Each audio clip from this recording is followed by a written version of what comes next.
প্রতিবারের মতো এবারের বাজেট নিয়েও সাধারণ মানুষের অনেক প্রত্যাশা রয়েছে। এবারও সরকার বাজেটে মূল্যবৃদ্ধি ও ট্যাক্স থেকে রেহাই মিলবে কিনা সেই আশাতেই সাধারণ মানুষ। এর মধ্যে সবচেয়ে বড় উপহার হতে পারে কর অব্যাহতি।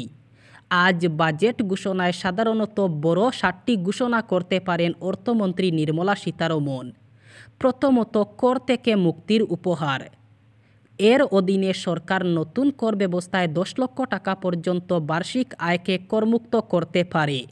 30% পরিবর্তে 25% নতুন ট্যাক্স লেবে 15 লক্ষ থেকে 20 লক্ষ টাকার মধ্যে আয় আনার ঘোষণারও সম্ভাবনা রয়েছে। এছাড়াও নতুন ব্যবস্থার অধীনে মৌলিক ছাড়ের সীমা বাড়িয়ে 5 লক্ষ টাকা করা যেতে পারে। এই ঘোষণাগুলি আরও বেশি সংখ্যক মানুষকে নতুন কর ব্যবস্থা গ্রহণ করতে অনুপ্রাণিত করবে। দ্বিতীয়ত, পেট্রোল ডিজেলের দাম কমবে। এরপরে মুদ্রাস্ফীতির বোঝা কমাতে সিআইআইয়ের সুপারিশ মেনে সরকার আবগারি শুল্ক কমাতে পারে, যা পেট্রোল এবং ডিজেলের দাম কমাতে পারে। বর্তমানে পেট্রোলে 19.90 টাকা এবং ডিজেলের উপর 15.80 টাকা আবগারি শুল্ক আরোপ করা হয়েছে। তৃতীয়ত, বাড়বে প্রধানমন্ত্রী কিষাণ সম্মান নিধি। আশা করা হচ্ছে এই বাজেটে প্রধানমন্ত্রী কিষাণ সম্মান নিধির পরিমাণও বাড়বে। সংসদের স্থায়ী কমিটি কিষাণ সম্মান নিধি বার্ষিক 6,000 টাকা থেকে বাড়িয়ে 12,000 টাকা করার সুপারিশ করেছে। এই স্কিমের অধীনে বর্তমানে 3টি কিস্তিতে প্রায় 9.5 কোটি কৃষকদের প্রতিটিতে 2,000 টাকা হস্তান্তর করা হয়। চতুর্থ, বাজেটে বাড়বে কর্মসংস্থানের সুযোগ। এরপরে কর্মসংস্থান সম্পর্কিত ঘোষণায় সরকার সিআইআইয়ের সুপারিশের ভিত্তিতে একটি সমন্বিত জাতীয় কর্মসংস্থান নীতি আনতে পারে, যেখানে সমস্ত কর্মসংস্থান প্রদানকারী মন্ত্রকের প্রকল্পগুলির আনার পরিকল্পনা রয়েছে। একটি প্ল্যাটফর্ম। একই সময়ে গ্রামীণ এলাকা থেকে স্নাতকদের জন্য ইন্টার্নশিপ ঘোষণা করা যেতে পারে, যার অধীনে তারা সরাসরি সরকারি অফিসে কাজ করার জন্য ইন্টার্নশিপের বিকল্প পেতে পারেন। পঞ্চম, স্বাস্থ্য বাজেট বাড়বে। স্বাস্থ্য খাতের বাজেট বাড়ানোর পরিকল্পনাও এবার বাস্তবায়িত হতে পারে।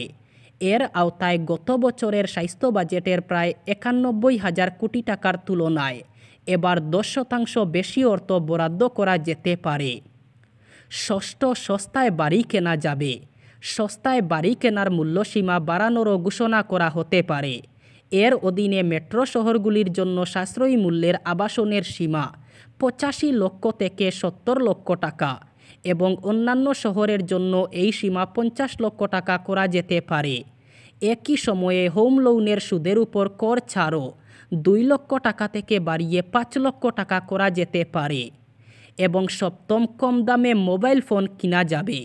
এই ঘোষণাগুলি ছাড়াও সরকারের এই বাজেটে মোবাইল ফোন সস্তা করার জন্য গ্রাহক ইলেকট্রনিক্স সম্পর্কিত যন্ত্রাংশের আমদানি শুল্ক কমানো, সোনার আমদানি কমিয়ে বাণিজ্য ঘাটতি কমাতে সোনা ও রূপার আমদানি শুল্ক বৃদ্ধি, আয়ুষ্মান ভারত যোজনার পরিধি বৃদ্ধি, অটল পেনশন যোজনায় পেনশনের পরিমাণ বৃদ্ধি, বিদেশে চাকরি প্রদানের জন্য আন্তর্জাতিক গতিশীলতা কর্তৃপক্ষ তৈরি করা এবং উন্নত করার জন্য দক্ষতা ও কর্মসংস্থান তৈরি করতে সাহায্য করে।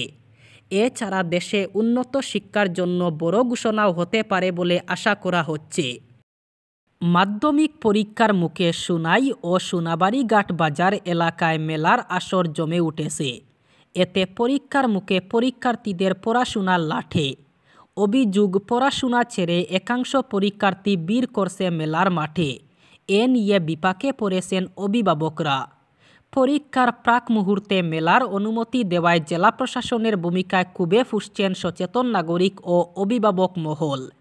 অভিভাবকদের মতে অভিযোগ, মাধ্যমিকের মতো গুরুত্বপূর্ণ পরীক্ষার মরশুমে মেলার আয়োজনে সমস্যায় পড়েছে পড়ুয়ারা। বিঘ্নিত হচ্ছে পড়াশোনার সুষ্ঠু পরিবেশ। প্রসঙ্গত, প্রায় 15 দিন থেকে সোনাবাড়িঘাটে চলছে আনন্দ মেলা। অন্যদিকে 1 সপ্তাহ থেকে সোনাই শহরে চলছে মেলা। পরীক্ষার দিন যত এগিয়ে আসছে, জাঁকিয়ে বসছে মেলার আসর। এর আগে কচুদরম ও নতুন বাজার এলাকায় মাসব্যাপী চলেছে জমজমাট মেলার আসর। বিপাকে পড়েছেন এলাকার অভিভাবকরা। বিশেষ করে সন্ধ্যার পর মাইকে উচ্চস্বরে হিন্দি ও ভোজপুরি গানের শব্দে 2-3 কিলোমিটার ব্যাসার্ধে ঘরে বসে পড়াশোনা মুশকিল হয়ে পড়েছে। মাধ্যমিকের পর আসছে উচ্চ মাধ্যমিক পরীক্ষা, অথচ পরীক্ষার মরশুমে মেলায় পড়াশোনার পরিবেশ একেবারে ভেঙে পড়েছে। সব কিছু ঠিকঠাক থাকলে আগামী সেপ্টেম্বরে রাশিয়ার গামালেয়ার রিসার্চ ইনস্টিটিউটের তৈরি ক্যান্সারের টিকা প্রয়োগ শুরু হবে। চলতি গ্রীষ্মেই এ বিষয়ে নিয়ন্ত্রক সংস্থার অনুমোদন মিলতে পারে। এর ফলে আগামী সেপ্টেম্বরে এই টিকা দিয়ে রোগীদের চিকিৎসা শুরু করা সম্ভব হবে বলে জানিয়েছেন গামালেয়া রিসার্চ ইনস্টিটিউটের পরিচালক আলেকজান্ডার গিন্সবার্গ। রিয়া নাবস্তিকে বলেন, স্বাস্থ্য মন্ত্রকে জমা দেওয়া রোডম্যাপ পরিকল্পনা অনুযায়ী সম্ভবত আগস্টের শেষ নাগাদ তারা অনুমোদন পাবেন। অনুমোদন পেলে তারা সেপ্টেম্বরেই ক্যান্সারে আক্রান্তদের চিকিৎসা শুরু করতে পারবেন। বরাক সফরের দ্বিতীয় দিনে স্বাস্থ্যমন্ত্রী অশোক সিংহল শিলচর মেডিকেল কলেজ হাসপাতাল পরিদর্শন করেন। শুক্রবার সকালে মন্ত্রী অশোক সিংহল মেডিকেলে পৌঁছে কলেজের 500 শয্যা বিশিষ্ট নতুন হাসপাতালের নির্মাণ কাজ খতিয়ে দেখলেন এবং প্রসূতি বিভাগ পরিদর্শন করার পর কলেজের অধ্যক্ষ সহ বিভাগীয় আধিকারিকদের সঙ্গে নিয়ে রিভিউ মিটিংয়ে অংশগ্রহণ করেন।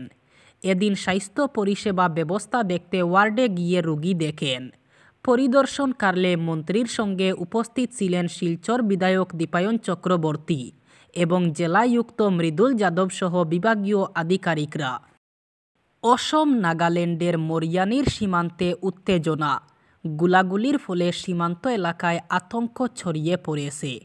উল্লেখ্য, গাবরু পাহাড়ে চূড়া নাগা বুলেট সীমান্তবর্তী এলাকার মানুষকে আতঙ্কিত করে। শুক্রবার সকালে জিতেন গগৈ নামের এক ছোট চা চাষির বাগানে একটি গুলি ছুড়া হয়। ইতিমধ্যেই পুলিশ বাহিনী ঘটনাস্থলে মোতায়েন করা হয়েছে এবং পরিস্থিতির উপর কড়া নজর রাখা হচ্ছে। গত লোকসভা ভোটের পরে 6 মাস অতিক্রান্ত হয়েছে নতুন চেহারার এনডিএ সরকারের। এই প্রথম কোনো সংসদ শুরুর আগে সামান্য হলেও বেসুরে বাঁচতে শোনা গেল সরকারের বিজেপির শরিক দলগুলিকে। সূত্রের খবর, সর্বদলীয় বৈঠকে ভোটের মুখে দাঁড়ানো বিহারের দল তথা এনডিএর অন্যতম শরিক জেডিইউর পক্ষ থেকে সরকারের কাছে দাবি জানানো হয়েছে এক দেশ এক ভোট নিয়ে ধীরে চলা হোক। এ নিয়ে পর্যালোচনার জন্য গঠিত যৌথ সংসদীয় কমিটিকে আরও বেশি সময় দিতে উপস্থিত সরকার পক্ষের রাজনাথ সিংয়ের কাছে আবেদন জানিয়েছেন জেডিইউ প্রতিনিধি সংসদ। পাশাপাশি জেডিইউ এবং টিডিপি উভয় শরিক অধিবেশনের জন্য সঠিক সময় দাবি করা হয়েছে।